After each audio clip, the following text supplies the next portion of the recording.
What's up, everybody, and welcome to my review of Friday Night Smackdown, Chi-Town, Chicago. Apparently, it is a double tape show. I know that. I did not go. I wish I would have went, but on this one, but no, I did not go. I know it was taped.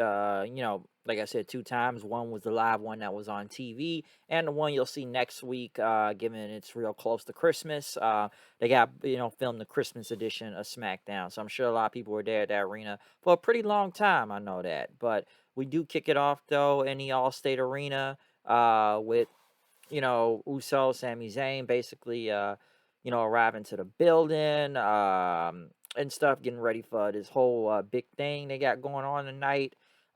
Kicking off, but first we kicked it off with Damage Control versus Tegan Knox and Liv Morgan for the women's tag titles. I didn't really care much for this match in general.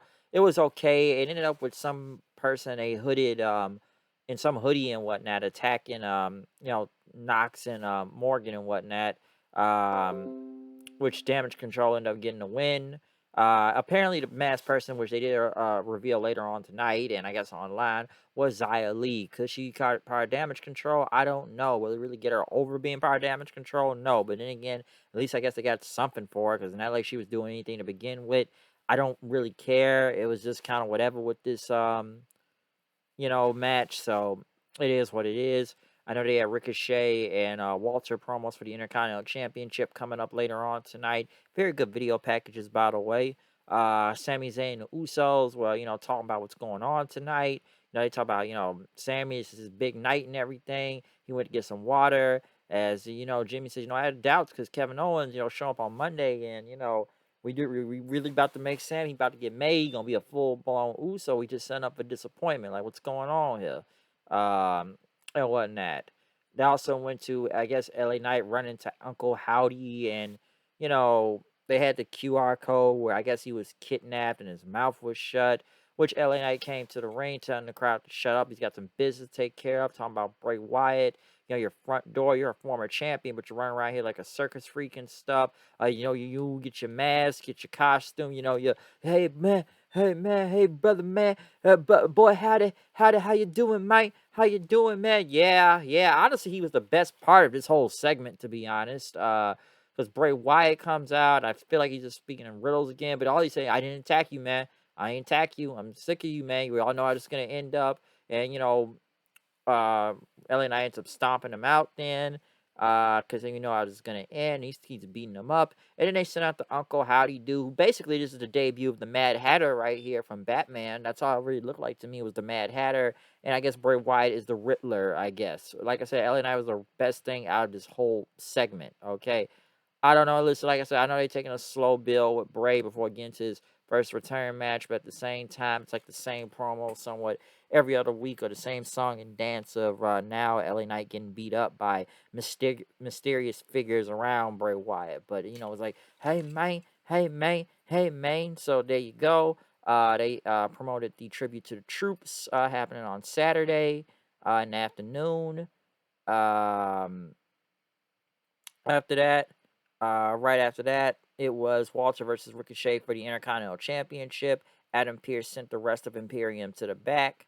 Um, Very good match. Honestly, the best match of the entire night. I never really thought Ricochet was going to win in general, but it was good stuff. Ricochet had some hope spots out there. The big guy versus the high flyer and everything. So, it was a good match. Like I said, I never really thought Walter was going to lose. Imperium ended up coming out and attacking Ricochet until Braun Strowman came out for the save. I still think he may be the one to take the title off Walter, but he ended up saving Ricochet and holding his arm up.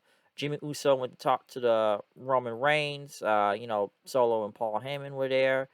Jimmy says, man, so we doing this? We gonna make him part of us and everything?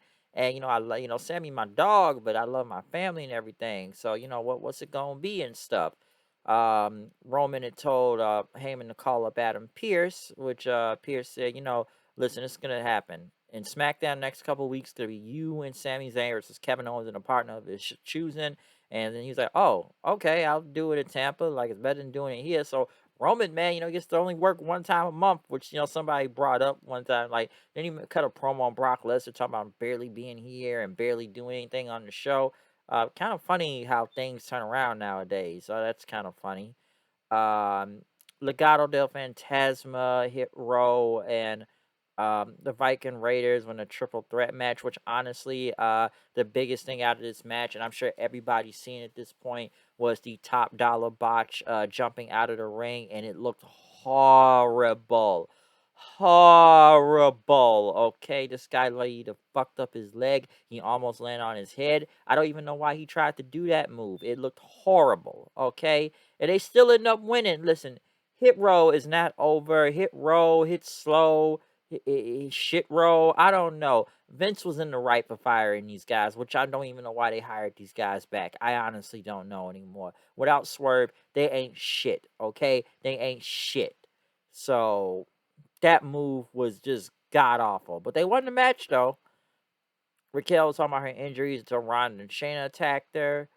Um, as they promoted the Christmas edition next week, Roman came out with the Bloodline, telling Chicago acknowledge him. You know, we ain't been seen all together since the War Games. We dominated War Games. He's hugging up everybody, hug Sammy. But you know, man, we got a problem, man, and we got a KO problem. All right, and KO won't leave you alone. Sammy got a problem, and I got a KO problem. We gotta have a solution. So that's what we're gonna do this tag match in the next couple of weeks. All right. And he said Kevin, he's right. Kevin's toxic. He betrays everybody and everything. And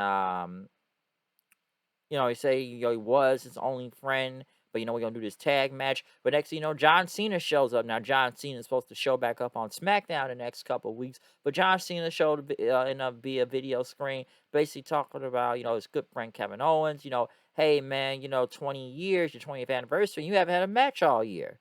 Okay, so you gotta have a match now. And John Cena started talking about the emojis and stuff, but yeah, you know what? It is opportunity to keep my streak going and teaming with Kevin to face the Bloodline in Tampa. Okay, so he's gonna be checking the list. He's making it twice. The Bloodline's been naughty, and Cena's clause is coming to town. So John Cena will be back in the next couple weeks to actually wrestle a match on SmackDown. Okay, so that was a good surprise at the end. It would have been cool to see that live in person, even though John Cena was not there. It was just cool to see John Cena in general, and now he's in a match as Roman just kind of smiled on and stuff, as that was the end of SmackDown. So SmackDown, you know, wasn't bad.